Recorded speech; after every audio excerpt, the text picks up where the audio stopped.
and welcome. Life is what happens when you're busy making other plans, said John Lennon. And get busy living or get busy dying, said Stephen King. We have to make a choice. If not yet made, then maybe this is the time. You're watching Now Showing. I'm Atika Farooqui, and today I must tell you I learned something from one of the people I shot with last week, and that is to keep trying. Just keep trying. Do your bit. बाकी ऊपर वाला तो सब कुछ देख ही रहा है. I'm talking about Kabir Bedi, but that's later in the show. Let's start first with the headlines. Grahan on Disney Hotstar is a painful reminder of 1984, a brilliantly cast, wonderfully performed, emotional human drama. Stars of Netflix anthology, Ray, Ali Fazal, Shruti Menon and Shweta Basu Prasad talk about Satyajit Ray's influence on them and why it's important to say no to some film offers. And Kabir Bedi discusses the highs and lows of his professional and personal life and his tumultuous relationship with actress Parveen Babi. To begin with, Pawan Malhotra, Zoya Hussain, Vamika Gabbi and Anshuman Pushkar starrer Grahan is an impactful series, police procedural, story of deteriorating human character which delivers a very memorable and a powerful message.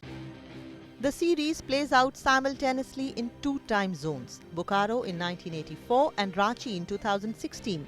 Before elections, the long-lost files and secrets of 1984 riots are reopened, and thus opens a Pandora's box where an IPS officer, Amrita Singh, finds her own father embroiled in the murky facts of 1984 when he was young. Grahan tugs at your core. Neither the intention of the creators is to entertain or provide undue drama, or do the actors make it dramatic, shifting focus from its humanist values. Layers after layers of truth, hidden secrets, political dirt, communal hatred, obviously created for vote banks, makes the first few episodes unput down well.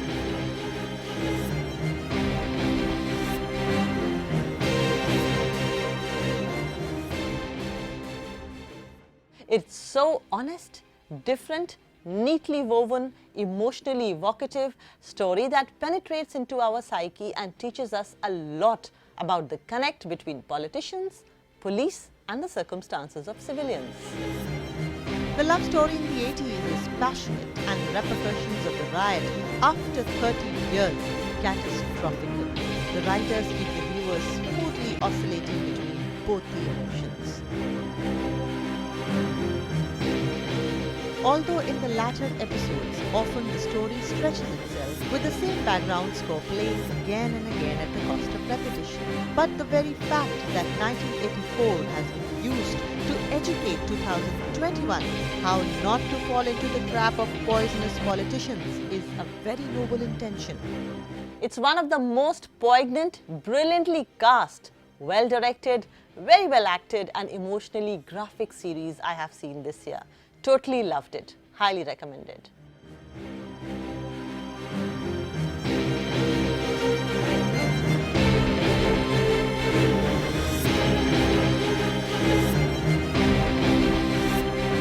This week, an anthology called Ray releases on Netflix. It's a delectable watch for all Satyajit Ray fans. Keeping his work as the connecting link, these four stories are cross-pollination between genres, emotions, styles of direction, stories and cultural diversity. Please do watch, and here is a tete-a-tete with its actors Ali Fazal, Shruti Menon and Shweta Basu Prasad, who talk about Satyajit Ray's influence on them and why it's important as actors to say no to some film offers. They star in a film called Forget Me Not. Ipsit Nair never forgets. यार तू computer है, तेरे लिए जो data है मेरे लिए यादें हैं. What's wrong with you? Hello and welcome. Hi, Atika. Hi, Atika. Ali, how are you feeling? Your film is the first film of the four films. और Shrijit Mukherjee, by the way, 10 times national award winning filmmaker हैं. Tell me about working with him. Oh, it's been lovely. I mean, in fact, I met him the first time I met him was on this project. So for me, it has been a very new and refreshing experience. matlab, he has introduced me to this side of the world. Of course, Ray to हमने सबने देखा है at some point, especially cinema lovers and actors such as us. लेकिन हाँ, मजा आया. He's he's not very interfering also. At the same time, he's very clear about his vision. So वो उसमें खेलने में बड़ा मजा आया मुझे. Shweta, let me come to you. You play his secretary, and your name is Maggie. तीनों female characters हैं. Forget Me Not में श्रुति मेनन का as Amla और आनंदिता बोस का as Riya या मेरा as Maggie. ये actually original text में नहीं था जो सत्यजीत रे की original short story है The Memory Lapse of Bipin Chaudhary. So these are screen written characters and they're very instrumental in whatever graph Ali's character has eventually and the story of course. seriously याद नहीं है कि हम कहाँ मिले. Except you forgot. In this film, my relationship with Ipsit, I play Ali Fazal's wife, and very instrumental in driving the story of sorts, because it starts with this relationship that he has with his wife and the kind of life that he lives over there. And then he has this whole different side of him that which can be gauged only when you compare it to what he is at home. She's a woman of her own, and yet she is, kind of pushing her husband in the direction that he wants to. Ali, tell me, जो भी आपका काम मैंने देखा है, चाहे वो फुकरे हो, फिर चाहे जूडी डेंच के साथ प्रोजेक्ट हो, your film with Gal Gadot is coming out. You are very versatile, and then you keep experimenting with the shades and contours of a role. How do you add your own color to a role? Colorful guy. Of course, I think all actors want that. All actors think that, my next one's gonna be hopefully something very different, and I get scared of being very predictable in my head for myself. So I keep wanting to change that. On a very personal note, I suppose I shouldn't say this, but when I get a film, I almost have a visual imagination of maybe 5 people who can play that role. Oh, if I can't think of those 5 people, like I think I'm, okay, then maybe I can bring something to the table. Can I lift it off the page? Yeah. जैसे किसी एक director ने मुझे अभी हाल ही में call किया. I've worked with him. Not worked with him, almost worked with him before. And he said, यार ये कैरेक्टर जो है ना, मुझे पता है तुम क्या करोगे इसके साथ, मैं इसलिए तुम्हारे पास लाया हूँ. And I said, sir, तब मुझे नहीं करना है. Because if you already know, then what's the damn point? Wow. I mean, it's very flattering, but if somebody's already seen it, and I've already seen it in my head, then it's there's no point. It's very important to sometimes say no. Like, what Ali said, and especially as actors, वो थोड़ा सा, I mean, personally speaking, it takes time. कि इसको अगर ना बोल दिया, what if they don't come back with work next time? But it's very important to say no. I've suffered because of that. I'm sure. How have you suffered? Have you lost out on? I mean, I'm same like all of us. Like we've just not been able to say no to so many people. कि आप दोस्ती यारी या that instinct, you kind of say yes, and then you feel really bad because you're like, shit, मैंने पहले ही yes बोल दिया, अब सोचा नहीं था. So I'm sure, I think a lot of people have said this also. They go through this. I mean, Shruti doesn't, but like. She's like fully straight. She's just not like. You're risking so much when you say yes for reasons other than the script or reasons other than the story, and then it's difficult. You end up spoiling relationships, or you end up spoiling your career path. Ali, your film Death on the Line releases soon. Of course, you're with the Wonder Woman, Gal Gadot. You've already been with Judi Dench. You're rubbing shoulders with the best in the world, in the world of performing arts. And बहुत खूबसूरती से somehow, या तो ये बहुत अच्छी किस्मत है, माँ बाप की दुआएं हैं, या आपका बहुत smart दिमाग है, जो भी है, but the cards on the table are really well laid. The right balance between international and national projects. How is it all happening so smoothly? It's not smooth. I mean, you know, it looks smooth, of course, but one at a time. I think that's what I do, one step at a time. I mean, doing some other stuff as well. Very excited about announcing those. So hopefully soon we will be, you know, talking about that. But yeah, Death on the Nile is something we're looking forward to. Bar delay हो रही है because of the pandemic and the second wave, and वो इसलिए special है because we've shot it on film camera, so we want to, you know, see that in a hall, in a movie hall, and not straight to you know, Disney. But yeah, मतलब फिल्में तो चलती रहें, सिलसिला चलता रहे कहानियों का. I think that's the idea. Right. But yeah, वो कभी-कभी थोड़ा time मेरा बढ़ जाता है because I have to kind of give a lot of time that side and this side, but that's fine. Not complaining.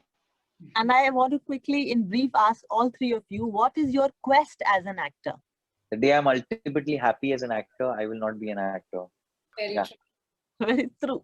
Oh, well, as much as I agree with Ali, I think you can never really be satisfied or completely, ultimately be happy with as being an actor, because you're always so greedy. You always want more. You want to keep doing different kind of works.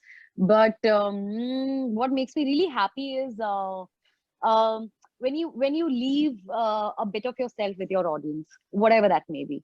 As an actor, there is no satisfaction. It's just greedy people. But what would satisfy me is in the moment, if there is some truth in whatever I am living in the moment, if I can do it truthfully, I will be satisfied for that particular moment, and then moving on to the next. So as an actor, you're constantly discovering, constantly searching yourself, things outside. So that moment of truth is what matters to me most as an actor. Thank you so much, and rise and Thank you. shine. And looking forward to Ray. Thank you, Aditi. Thank you, you so much. Atika. Thank you. Thanks, guys.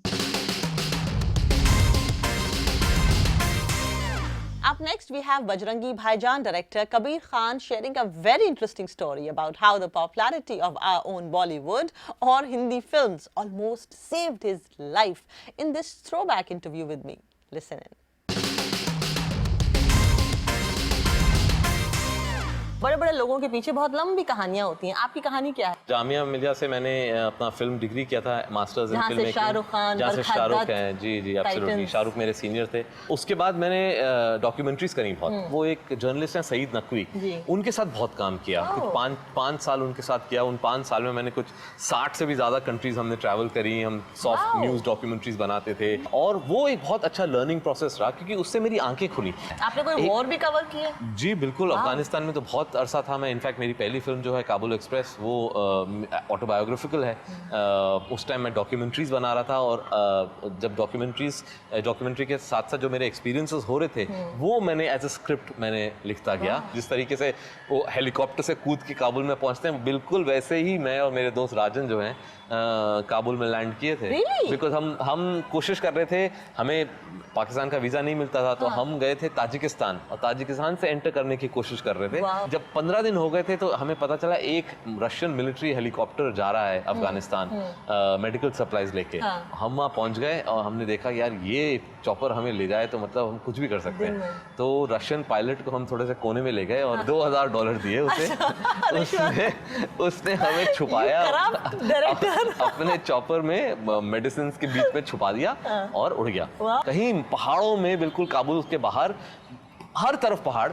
Chopper नीचे आया और 20 foot ऊपर, और कहता अब कूद जाओ यहाँ से, क्योंकि मैं तुम्हें काबुल नहीं ले जा सकता, ये काबुल के बहुत पास है. हम कूद गए वहाँ से. हम कूदे, और हेलीकॉप्टर उड़ गया, और हम खड़े हुए पहाड़ में, चारों तरफ पहाड़, कुछ समझ में नहीं आ रहा काबुल की तरह.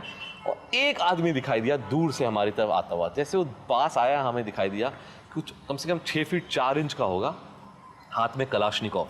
उसने देखा कि एक हेलीकॉप्टर नीचे आया, 2 आदमी कूदे, हेलीकॉप्टर चले गया. उसको समझ में नहीं आया क्या. वो गुस्से से आ रहा था, हाथ में उसके कलाशनिकोव गन, और कुछ बोल रहा था दरी में. हम बस ये बोल रहे थे हिंदुस्तान हिंदुस्तान. सडनली वो रुका आदमी, और वो एक गाना गाने लगा, मेरे सपनों की रानी कब आओगी. That is the day I realize the power of Bollywood. Bollywood saved my life.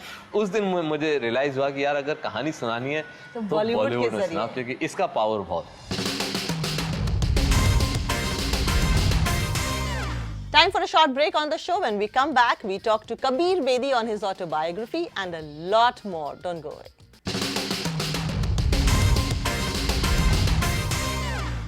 Welcome back to Now Showing. I'm Atika Farooqi. Now, actor Kabir Bedi, who released his autobiography, Stories I Must Tell, The Emotional Life of an Actor, speaks passionately about what led to the separation from his first wife, Pratima Bedi, and the relationship he had with actress Parveen Babi.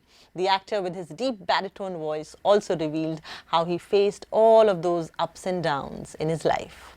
Listen in.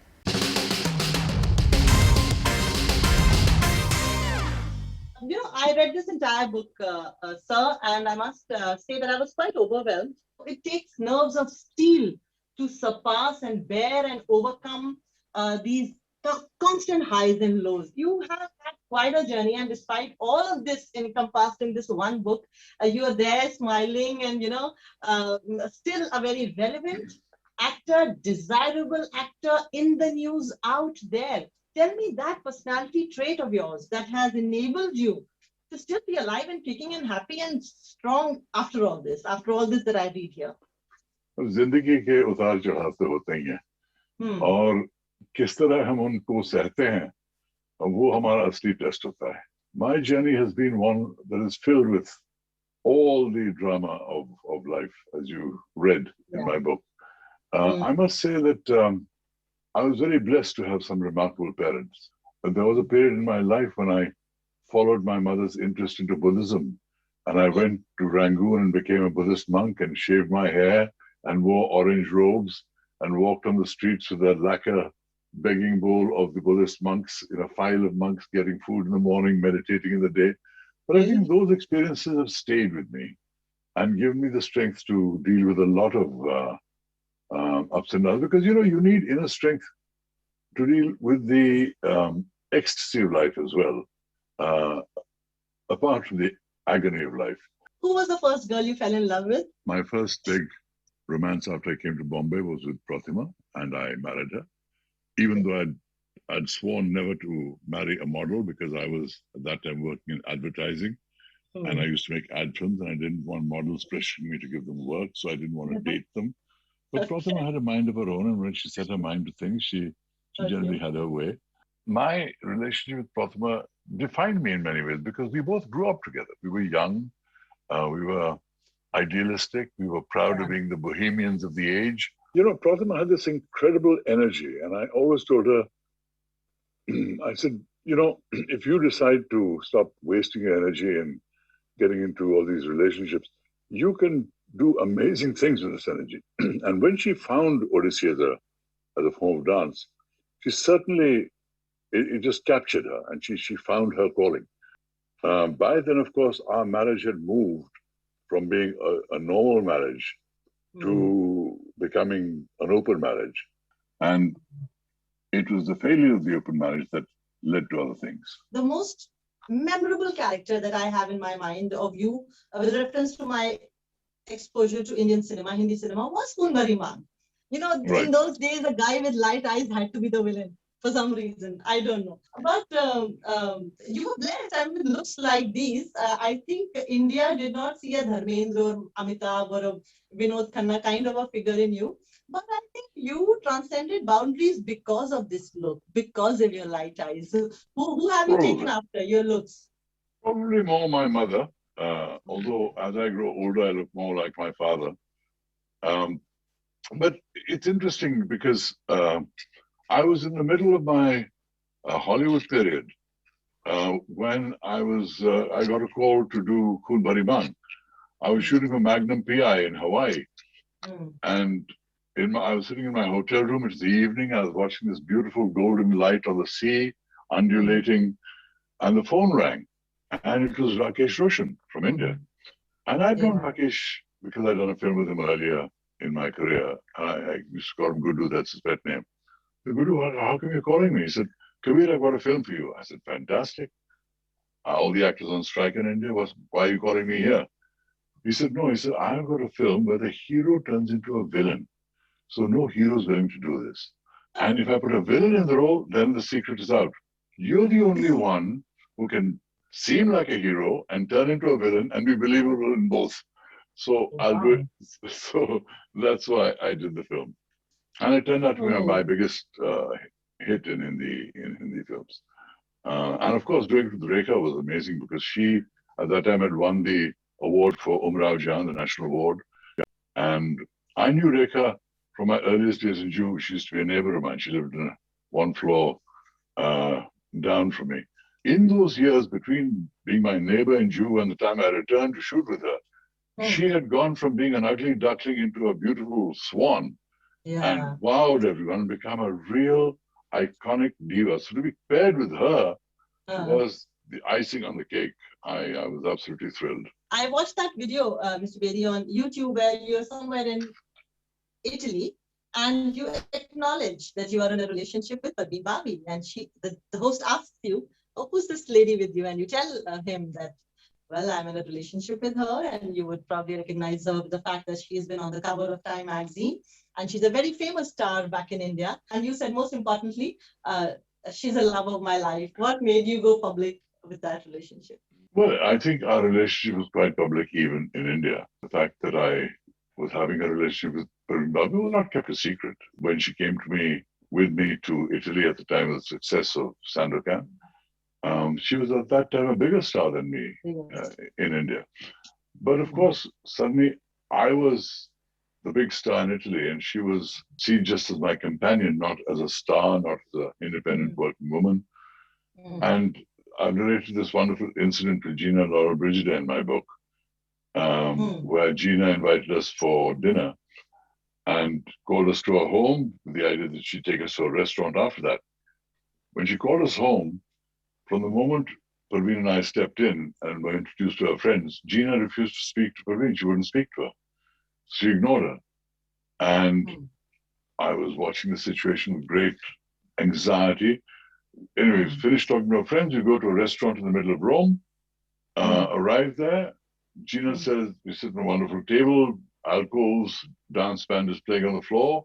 And Gina says, come, let's dance. And I dance with Gina and think, hey, I'm dancing with Gina Laura Brigida, man. I mean, she was one of the biggest international stars of Italy at the time, she and Sophia Loren. So it's quite heady to be dancing with Gina Laura Brigida. And yet I knew she'd angered Parveen. So when we got back to the table, Parveen said, let us dance. So I got up with Parveen, started dancing with her.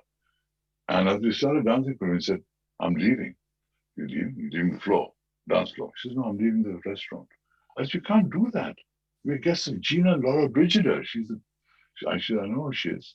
I don't care about her. She's not been nice to me. I'm leaving. I said, you're putting me in an impossible situation. She said, you do what you like. I'm leaving. So these are the kind of dilemmas I faced. And at the end of it, I realized there was no way out.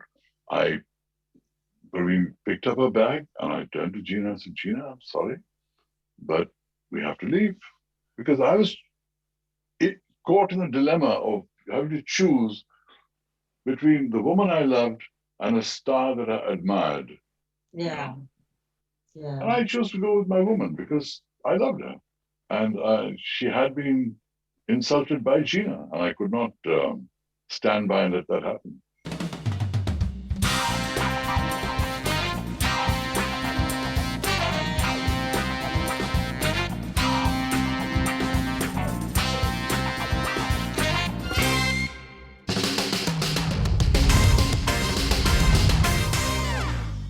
So much to learn from Kabir Bedi, isn't it? Well, it's time to say goodbye from our team, but do not forget to watch the film called 99 Songs, produced by A.R. Rahman, that premieres on Colors Cineplex on 11th of July at 7:30 p.m. It's a beautiful, melodious film, actually. You'll enjoy it. Till we meet again, take good care of yourself. A warm goodbye.